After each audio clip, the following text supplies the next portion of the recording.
Students, आज हम भारत के प्रमुख बंदरगाहों की इस विशेषताएं और उनका व्यापारिक महत्व क्या है, इस पर बात करेंगे, जो कि आपके एग्ज़ाम के लिए काफ़ी उपयोगी होगा। अगर हम बात करें तो स्वतंत्रता के बाद भारत का एक प्रमुख बंदरगाह कराची पाकिस्तान के अंतर्गत चला गया था। कराची बंदरगाह की कमी को पूरा करने के लिए हमने गुजरात में एक बंदरगाह विकसित किया, जिस बंदरगाह को हम जानते हैं कांडला बंदरगाह के नाम से। दरअसल कराची बंदरगाह के पाकिस्तान में पाकिस्तान के हिस्से में पड़ जाने के कारण भारत के मुंबई बंदरगाह पर लोड काफ़ी बढ़ गया था। तो कांडला बंदरगाह का विकास हमने गुजरात में किया, मुंबई बंदरगाह के लोड को कम करने के लिए और कराची बंदरगाह की कमी को पूरा करने के लिए।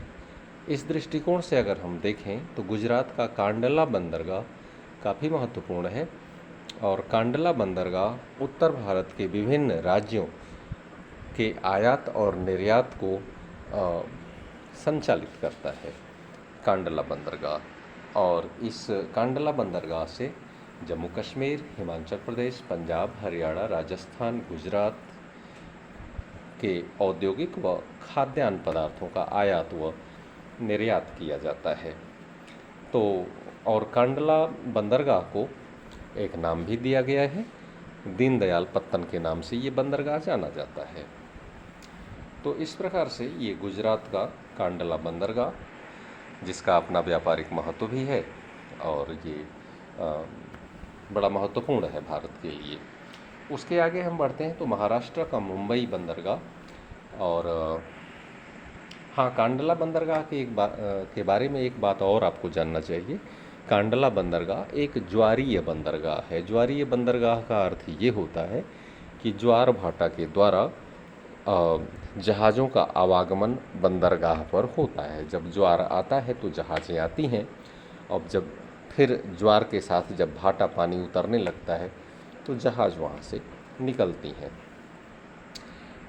उसके बाद महाराष्ट्र का मुंबई बंदरगाह। मुंबई बंदरगाह काफ़ी महत्वपूर्ण बंदरगाह है। मुंबई बंदरगाह काफ़ी व्यस्त बंदरगाह है। आयात निर्यात वहाँ से बहुत काफ़ी पर्याप्त मात्रा में होता है। मुंबई बंदरगाह पर काफ़ी लोड रहता है, काफ़ी व्यस्त बंदरगाह। उसकी व्यस्तता को देखते हुए मुंबई बंदरगाह के पास ही एक और बंदरगाह विकसित किया गया है, जिसको हम जानते हैं जवाहरलाल नेहरू बंदरगाह के नाम से।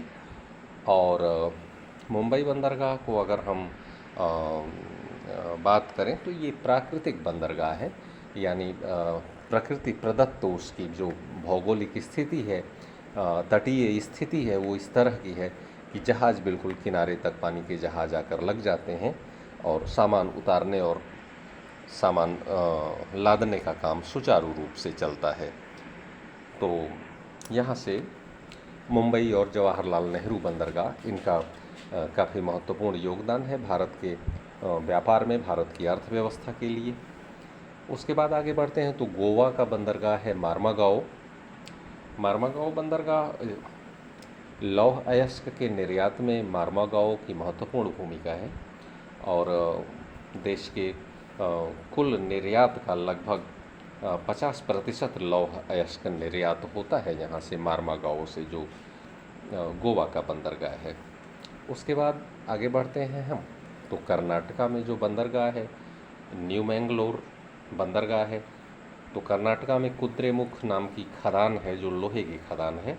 तो कुद्रेमुख की खदानों से निकला हुआ लोहा न्यू मैंगलोर से निर्यात किया जाता है। और तो न्यू मैंगलोर के बाद जब आप आगे बढ़ते हैं तो केरल में पहुंचते हैं। केरल में बंदरगाह है कोच्चि बंदरगाह। और मुंबई की तरह कोच्चि बंदरगाह भी एक प्राकृतिक बंदरगाह है और वहाँ पर भी जहाज़ों का आवागमन किनारे तक सुचारू रूप से हो जाता है। और इस प्राकृतिक पोताश्रय से काफ़ी भारी मात्रा में व्यापार का आवागमन होता है, आयात निर्यात किया जाता है। पूर्वी तट की तरफ जब बढ़ते हैं तो हमें तमिलनाडु के दक्षिणी छोर पर, बिल्कुल तमिलनाडु में दरअसल दो बंदरगाह हैं, तूतीकोरिन और चेन्नई। तो तूतीकोरिन बंदरगाह है, ये भी काफ़ी समृद्ध बंदरगाह है। तमिलनाडु और उसके आंतरिक भागों का सामानों का आना जाना, आयात और निर्यात तूतीकोरिन बंदरगाह से होता है। प्राकृतिक पोताश्रय यहाँ का भी है, तो ध्यान रहे प्राकृतिक पोताश्रय आपने किन किन जगहों का आपने बताया है, तो कोच्चि का बताया, मुंबई का बताया और तूतीकोरिन का बताया है। और ये जो तूतीकोरिन का बंदरगाह है, यहाँ से श्रीलंका, मालदीव और भारत के तटीय क्षेत्रों की भिन्न वस्तुओं का व्यापार यहाँ से संचालित होता है। चेन्नई की बात करें तो ये तमिलनाडु में ही स्थित है और काफ़ी समृद्ध बंदरगाह ये भी है। और मुंबई के बाद इसका दूसरा स्थान आता है सामान लादने और चढ़ाने के मामले में। चेन्नई काफ़ी व्यस्त है, मुंबई के बाद सेकंड नंबर का ये बंदरगाह है। आंध्र प्रदेश की तरफ बढ़ते हैं तो विशाखापत्तनम है और यहाँ पे एक गहरा और सुरक्षित पत्तन है। ये लौह अयस्क का निर्यात करने के लिए इसको विकसित किया गया था। आपको पता है कि वहाँ पे भी लौह अयस्क की खदानें नज़दीक में हैं और विशाखापत्तनम में लौह अयस्क का कारखाना भी है, स्टील प्लांट भी है।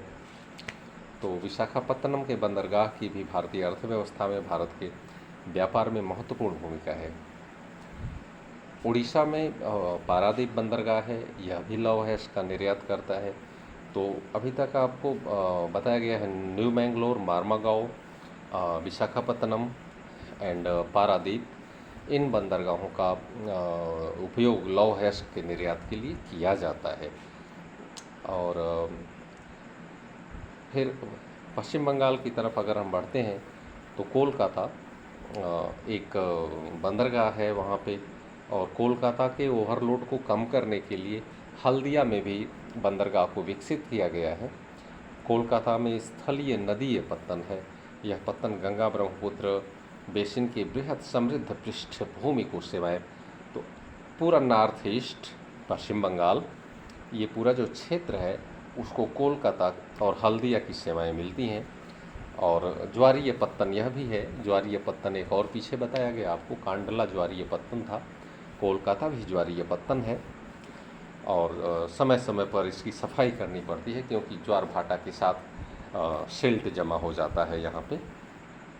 कोलकाता पत्तन के दबाव को मैंने जैसा बताया कि व्यापारिक दबाव को कम करने के लिए हल्दिया में एक पत्तन स्थापित किया गया है, सहायक पत्तन स्थापित किया गया है। तो इस तरह से हम पाते हैं कि भारत के दोनों तटों पर स्थित बंदरगाहों का भारत के व्यापारिक विकास के लिए, आर्थिक विकास के लिए काफ़ी महत्वपूर्ण योगदान रहा है। आयात और निर्यात करने में आपको पता है कि जल मार्ग का ही उपयोग किया जाता है एवं 90% व्यापार जल मार्ग के द्वारा होता है और जल मार्गों के द्वारा व्यापार करने में इन बंदरगाहों की महत्वपूर्ण भूमिका है। नेक्स्ट टॉपिक फिर लिया जाएगा नेक्स्ट वीडियोज में।